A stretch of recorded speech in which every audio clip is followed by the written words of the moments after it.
सोचिए, एक ऐसा नेता जो 20 साल तक एक पूरे राज्य पे राज करता है, एक बार नहीं, 2 बार नहीं, पूरे 10 बार मुख्यमंत्री बनता है, जिसके बिना बिहार की राजनीति की कल्पना भी नहीं हो सकती थी।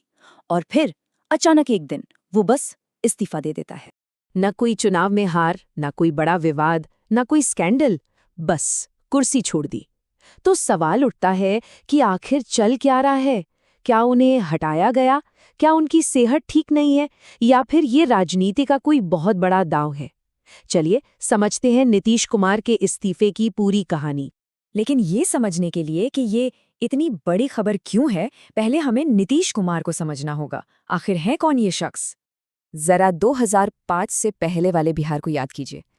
एक ऐसा राज्य जो बस 3 चीजों के लिए बदनाम था: गरीबी, क्राइम और पूरी तरह से लॉलेसनेस। लालू प्रसाद यादव के 15 साल के शासन ने बिहार को मानो तोड़कर रख दिया था। ना बिजली, ना सड़कें, ना कोई सुरक्षा। लोग उसे जंगल राज कहते थे, मतलब जंगल का कानून।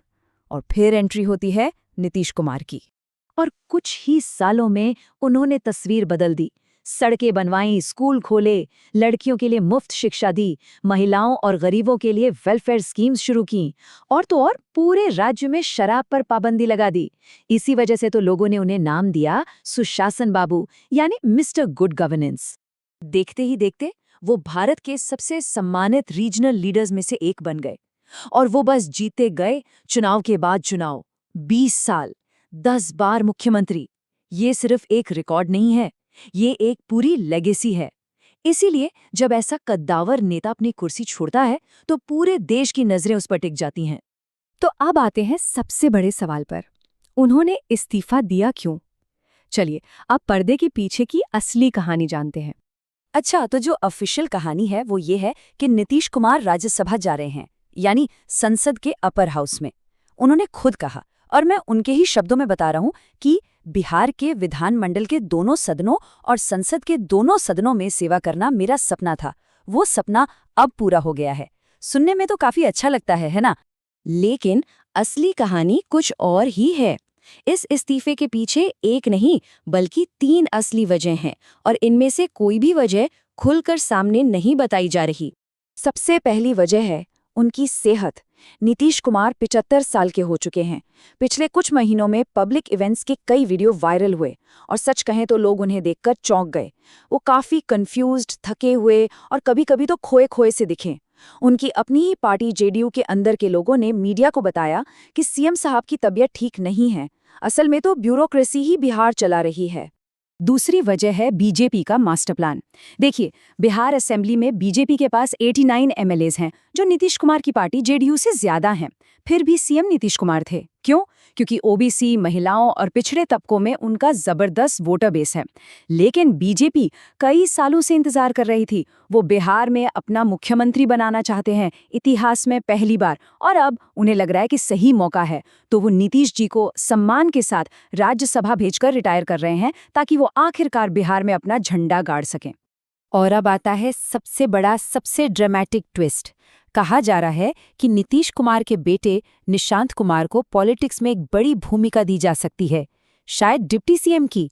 सोचिए, पिता संसद में और बेटा राज्य सरकार में, मतलब बिहार पर कुमार परिवार की पकड़ बनी रहेगी।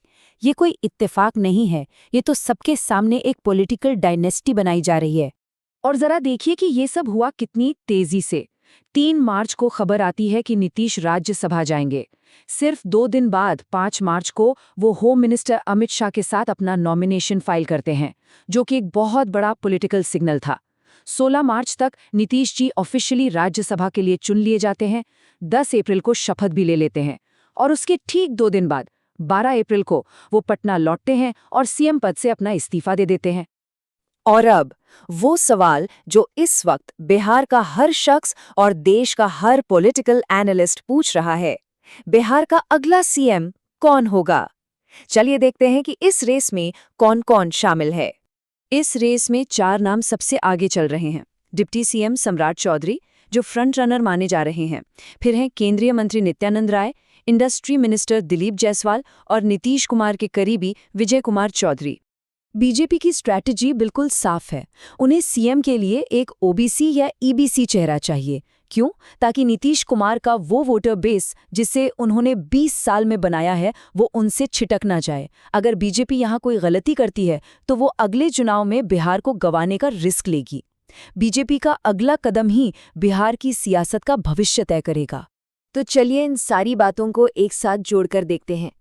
नीतीश कुमार जिन्होंने बिहार को अपनी जिंदगी के 20 साल दिए, वो अब कुर्सी छोड़ रहे हैं। क्या ये उनकी सेहत की वजह से है, या फिर इसलिए कि बीजेपी को अब अपनी बारी चाहिए, या ये अपने बेटे को सेट करने का एक पॉलिटिकल गेम है? सच पूछिए तो शायद ये तीनों ही वजह हैं। लेकिन असली सवाल तो ये है कि नीतीश कुमार का जाना बिहार के लिए अच्छा है या फिर ये राज्य में एक नई पॉलिटिकल अस्थिरता की शुरुआत है। ये एक ऐसा सवाल है जो आने वाले दिनों में बिहार की सियासत को एक नया मोड़